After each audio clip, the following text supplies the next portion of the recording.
আমরা ছেলে মানুষ কুরবানি দেই, ছেলে মানুষ হিসাব করি, কিন্তু আমাদের ঘরের মা বোনেরা কোনোদিন কুরবানি নেশাবের হিসাব করেও না, কুরবানি দেয়ও না। এই জন্য তাদের মাথার উপর যে কুরবানি রয়ে গেছে সেটা তারা চিন্তাও করে না। বছরকে বছর এইভাবে পার হচ্ছে শুধু কবিরা গুনাহ মাথার উপর নিয়ে।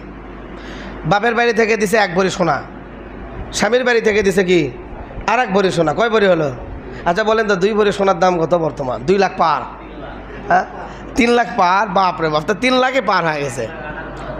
তাহলে 3 লাখে ধরেন। আচ্ছা 3 লাখ টাকা সোনা আছে, 3 লাখ টাকা সোনা এখন 52.5 ভরি রূপার সম পরিমাণ, যদি 52.5 ভরি রূপা অথবা 7.5 ভরি সোনা, অথবা সোনার সাথে টাকা, রূপার সাথে কি টাকা, যে কোনো একটা মিশ্রণ থাকলে তার উপর কি নেশাব হয়ে যাবে।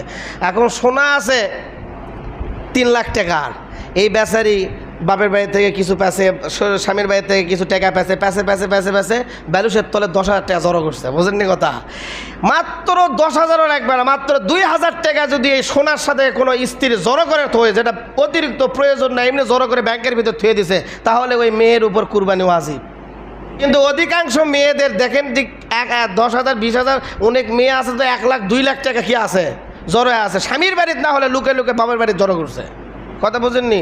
তো এইরকম অনেক মেয়ে আছে যাদের উপর কিন্তু আসলে কুরবানি ওয়াজিব হয়ে গেছে, তারা কুরবানি দেয়ও না আর বলেও না যে কুরবানি দিতে হবে বা আমার হিসাব আছে, এরকম বলে না। এই জন্য আপনারা বাড়িতে যা বিবিদের সাথেও পরামর্শ করবেন যে তোমার কোনো টাকা পয়সা আছে নাকি, থাকলে কও, শরমের কিছু নেই। আমি যদি একটা গরু দেই তাহলে তোমার একটা নাম দিব নি, তাও ব্যাসপা। আর যদি লুকে থু তাহলে কিন্তু বাঁচার কোনো উপায় নাই। আজকে দুনিয়াত মাপ পেলো, পরকালে কিন্তু ধরা খাওয়া লাগবে। তখন কিন্তু আমি আর সাক্ষী দিব না, আমার খুঁজে পাবো না, কারণ আমি আমার চিন্তালে বাঁচবো না, তোমার টানবো। এই জন্য দুনিয়ার থাকতে হিসাব দাও, বাবার বাড়ির টাকা আছে নাকি, নাকি ব্যাংকে টাকা আছে নাকি, কোনো আলমারি সিপাই সুপাই টাকা আছে আর সোনা আছে নাকি, হিসাব দাও। অথবা রূপা আছে, একটা নূপুর আছে, তার সাথে টাকা আছে, হিসাব দাও। তাহলে যদি হয়ে যায় তাহলে আপনার ভাগের সাথে আপনার বিবির একটা নাম দিয়ে দিবেন, তাহলে বিবির কুরবানি কী হয়ে যাবে? আদায় হয়ে যাবে। হ্যাঁ, আমরা স্বাভাবিক তো অনেকে গরু দিই, গরুর মধ্যে 7 ভাগ থাকে, বিবির নাম একটা ঢুকে দিলে তার পক্ষ থেকে কুরবানি কী হয়ে যাবে? আদায় হয়ে যাবে। তো কারো পক্ষে থেকে কেউ যদি কুরবানি দিয়ে যায়, সে যদি অনুমতি দেয়, তাহলে তার কুরবানি কী হয়ে যাবে? আদায় হয়ে যাবে। তাহলে